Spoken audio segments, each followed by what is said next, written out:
Assalamualaikum warahmatullahi wabarakatuh. Halo sahabat MUI, selamat pagi. Bertemu lagi dengan kita di New Podcast Part 2, yang mana kali ini kita akan mereview sebuah buku. Dan alhamdulillah pada pagi ini kita telah bersama penulis buku tersebut, yaitu Bapak Muhammad Bajri MAG, yang mana judul buku tersebut ialah Islam dan Jihad Literasi di Era Digital. Mau tahu kelanjutannya dan mau tahu isi tentang buku tersebut, marilah kita dengarkan dan marilah kita simak penjelasan dari penulisnya langsung. Kepada Bapak Muhammad Bajri MAG, saya persilakan. Oke, terima kasih ya. Bismillahirrahmanirrahim. Assalamualaikum warahmatullahi wabarakatuh. Innal hamdalillah nahmaduhu wa nasta'inu wa nastaghfiruh wa na'udzu billahi min shururi anfusina wa min sayyiati a'malina. May yahdihil fala mudilla lahu wa may yudlil fala hadiyalah. Asyhadu an la ilaha illallah wa asyhadu anna Muhammadan abduhu wa rasuluh. Allahumma shalli ala sayyidina Muhammad wa ala ali sayyidina Muhammad. Alhamdulillah wa syukurillah. Terima kasih pada host yang telah memberikan waktu dan pada para pemirsa MUI dimanapun berada. Nah, hari ini kita akan membahas tentang Islam Jihad Literasi di Era Digital. Kenapa harus ada jihad literasi di era digital? Karena Islam ini mendorong umatnya untuk melakukan sebuah terobosan berpikir dan untuk meningkatkan kualitas sumber daya manusia. Nah, untuk meningkatkan kualitas sumber daya manusia, maka jalannya kita harus memperbanyak membaca dan menulis. Karena untuk meningkatkan kualitas sumber daya manusia, maka kita sebagai seorang muslim harus memperbanyak membaca dan menulis. Karena para ulama-ulama terdahulu juga dia kuat literasinya. Kita bisa bayangkan, kita nggak akan tahu ulama-ulama dulu seperti apa kalau bukan karena karya-karya literasi mereka itu luar biasa, dan dampaknya hari ini bisa dirasakan manfaatnya oleh kita semua sebagai generasi-generasi berikutnya. Lalu kenapa sih ini menjadi penting? Karena ketika kita kuat berliterasi, kita kuat membaca, kita kuat menulis, maka cakrawala pengetahuan kita akan menambah. Pengetahuan kita akan menjadi luas. Bayangkan saja kalau kita tidak kuat membaca, tidak mengetahui ilmu pengetahuan, maka kita tidak bisa mensaring mana informasi yang benar, mana informasi yang hoax. Orang sekarang terjebak kepada menerima berita-berita hoax itu karena kita nggak kuat literasinya. Kalau kita kuat literasinya, saya hakul yakin kita bisa meminimalisir mana informasi yang benar, mana informasi yang hoax. Maka Islam mendorong umatnya untuk terus membaca dan menulis, karena ini menjadi bagian penting, atau ini istilahnya menjadi jihad literasi, termasuk di era digital yang hari ini kita rasakan. Nah, itu untuk prolog awal ya. Apa yang saya sampaikan ini bagian dari prolog awal tentang Islam Jihad Literasi di Era Digital. Wah, berarti menarik sekali ya isi dalam buku ini. Nah, lalu motivasi apa nih Pak apa yang memotivasi Bapak dalam menulis buku ini Pak? Oke, ini pertanyaan yang menarik ya. Apa sih yang menjadi motivasi saya menulis buku Islam Jihad Literasi di Era Digital? Pertama, karena kita ada perintah dari Al-Quran. Kita kalau bicara surat Al-Alaq ayat 1-5 itu jelas. Itu merupakan kewajiban bagi kita sebagai seorang muslim untuk membaca apa yang ada di alam semesta ini. Tujuannya apa? untuk kita bisa bersyukur kepada Sang Pencipta. Lalu yang kedua, motivasi ini saya ingin memiliki wawasan yang lebih luas, sehingga saya punya motivasi menulis apa yang saya pahami, apa yang saya lihat, apa yang saya rasakan, lalu diperkuat dengan referensi-referensi yang ada. Yang ketiga, motivasinya adalah saya ingin memberikan sumbangsi sedikit untuk memberikan proses dialektika pencerahan pada umat, sehingga apa yang saya tulis ini bisa memberikan dampak kebermanfaatannya bagi masyarakat, sehingga masyarakat yang tidak tahu menjadi tahu, dan ini kan menjadi amal soleh buat kita. Makanya saya punya motivasi itu, bagaimana saya ikut berkontribusi, ikut memberikan sumbangsi sedikit ilmu yang saya miliki untuk kepentingan masyarakat banyak. Itu salah satu motivasi saya ketika saya menulis buku Islam Jihad Literasi di Era Digital. Nah, kan kebetulan sekali nih Pak, di Indonesia itu kan kita itu mendapat nilai literasinya itu paling rendah di dunia gitu ya. Bahkan kalau nggak salah itu nyampe ada di peringkat 3 terbawah, nggak tahu 2 terbawah gitu ya. Nah, apa menurut Bapak motivasi terbaik untuk anak muda sekarang agar mereka tuh gemar membaca dan gemar berliterasi, baik itu membaca ataupun menulis gitu, Pak? Ya, memang harus kita akui ya, suka ataupun tidak suka, indeks kualitas sumber daya manusia kita ini kan rendah ya. Kenapa rendah? Karena memang tradisi membaca ini belum menjadi sebagai sebuah budaya. Kita lebih senang main di hal-hal yang sifatnya mudah ya. Seperti kita ini kan senang bermain di wilayah happy program. Seperti misalnya buka Facebook ini kan kita gampang, main Instagram kita gampang, main TikTok kita gampang. Tapi kita coba bayangkan kalau kita sodorkan satu buku, itu langsung di skip, nggak mau dibaca. Padahal kan itu ilmu pengetahuan ya, referensinya jelas, sumbernya jelas, ya kan? Jadi kadang-kadang kita waktu ini kita habis di mana? Habis di medsos, buka Facebook, bangun tidur sampai mau tidur lagi Facebook, Twitter, Instagram kan?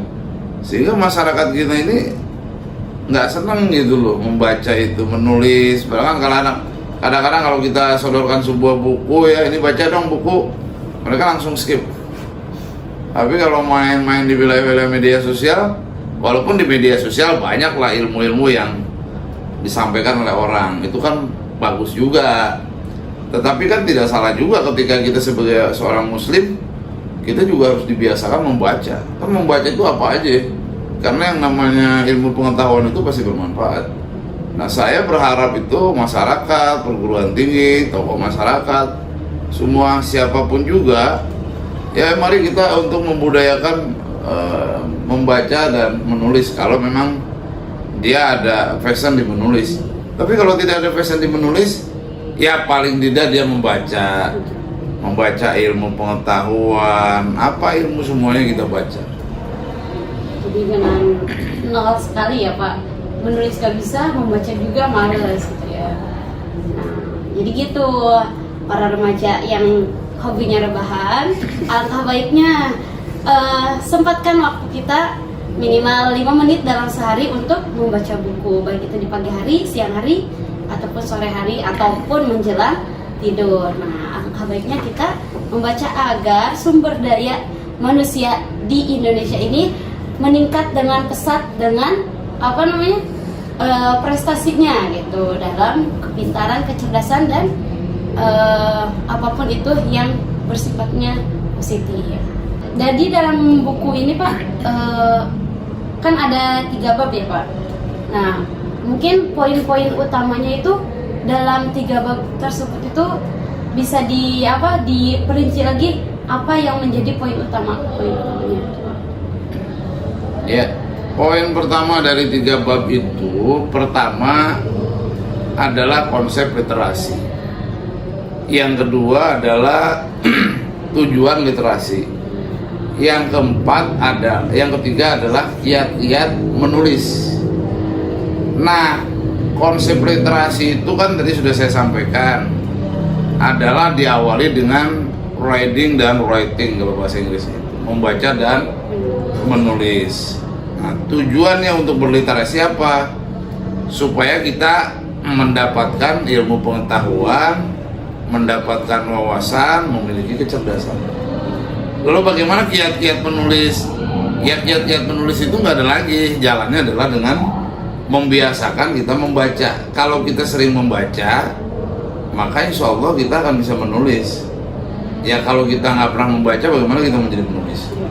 Makanya sebenarnya buku ini saya ingin memberikan motivasi kepada masyarakat atau tokoh-tokoh masyarakat lain, untuk kita sebagai orang akademisi atau kita sebagai mahasiswa, ya untuk memperkuat kualitas sumber daya manusia nggak ada lagi, harus dengan membaca dan menulis. Karena tidak ada peradaban di dunia ini maju, tegak, kalau bukan karena ilmu pengetahuan. Nah, untuk mendapatkan ilmu pengetahuan, ya jalannya kita membiasakan membaca. Kalau orang lain sudah lompatan berpikirnya sudah jauh ke depan, padahal Islam itu yang dari awal itu mendorong supaya umatnya untuk dibiasakan membaca dan menulis. Karena kan perintahnya sudah jelas. Surat Al-Alaq itu kan ayat 1 dan ayat 5. Nah, ayat inilah sebenarnya perintah yang mesti kita jalankan sebagai umat manusia, apalagi kita sebagai umatnya Nabi. Kalau orang-orang dulu kan membacanya kuat ya.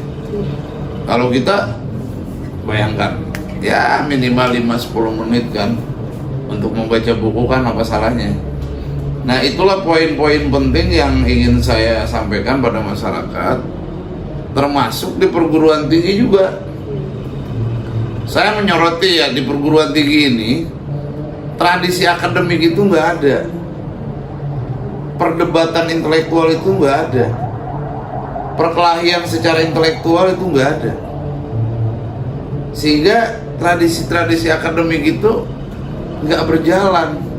Maka kita sebagai generasi muda harus mendorong, harus menciptakan iklim tradisi akademik yang bagus gitu loh, sehingga dunia kampus ini, dunia membaca, dunia menulis, riset, pengabdian masyarakat, publikasi ilmiah, itu saya bahas dalam buku itu. Supaya apa? Dunia kampus ini menjadi hidup, tidak hanya sebatas mengajar saja. Udah ngajar pulang, mahasiswanya pulang, tapi di dalam kampus itu harus kita ciptakan iklim yang kondusif, tradisi akademik yang bagus, sehingga antara dosen mahasiswa itu bisa saling bertukar pikiran. Nah, bagaimana mau bertukar pikiran kalau iklim tradisi akademiknya nggak berjalan dengan baik? Nah, itu pun saya bahas di dalam naskah buku saya di bab ketiga. Mudah-mudahan para pemuda zaman sekarang termotivasi oleh Bapak Muhammad Badri ini. Semoga kedepannya banyak orang-orang yang semangat dalam berliterasi, itu baik itu menulis maupun membaca. Nah, pertanyaan terakhir nih Pak, pada era digital, apakah ada, kan kita sekarang itu berada pada era digital ya Pak, nah, apakah ada hambatan dan tantangan gitu dalam literasi? Hambatan dan tantangan pasti ada. Dalam setiap zaman itu hambatan dan tantangan sudah ada. Apalagi misalnya di era digital kan, orang sekarang software sudah banyak ya. Orang tinggal klik, seluruh ilmu pengetahuan muncul, tinggal diklik saja. Tapi kan pertanyaannya, ya kita menggunakan digital tidak, membaca tidak. Maka langkah bagusnya kita di samping membaca buku, karena ini di era digital, ya maka kita juga harus mampu memanfaatkan media-media digital untuk memperkaya hazanah intelektual kita. Nah, hambatannya apa? Hambatannya kan banyak ya. Misalnya hambatannya itu kadang-kadang balik lagi ke dalam diri kita sebenarnya. Karena kalau kita malas, ya itu sama aja kita tidak akan produktif. Maka nilai-nilai yang sudah ada dalam diri kita ini harusnya dimaksimalkan. Karena kalau tidak dimaksimalkan, karena kan hakikat itu kita punya potensi ya, punya potensi dalam diri kita untuk memberikan yang terbaik, tinggal bagaimana memaksimalkan potensi itu. Nah, saya pikir hambatan itu kita banyak sekali hambatannya. Makanya kalau kita tidak dibiasakan agak sulit. Makanya kekuatan literasi itu harus dihidupkan. Karena literasi itu tidak hanya diajarkan, tapi harus dihidupkan. Kenapa harus dihidupkan? Karena memang kita sudah dikasih potensi. Tubuh kita ini kan sudah diinstal oleh Allah untuk untuk terus memperkuat, bukan hanya memperkuat daya tahan tubuh, tapi memperkuat daya kemampuan intelektual kita. Karena Allah sudah memberikan jalan, tinggal bagaimana kita memaksimalkan itu. Saya pikir itulah ya. Nah, mungkin kita udah di penghujung acara nih teman-teman. Mungkin dari Bapak bisa sedikit closing statementnya Pak. Oke. Kesimpulan dari diskusi hari ini tentang Islam, jihad, literasi di era digital adalah bahwa Islam mendorong umatnya untuk terus meningkatkan kualitas kemanusiaan. Untuk meningkatkan kualitas kemanusiaan, maka kita harus memperkuat baca dan menulis. Karena apa? Karena kualitas sumber daya manusia inilah yang menjadi instrumen yang penting untuk membangun sebuah peradaban umat.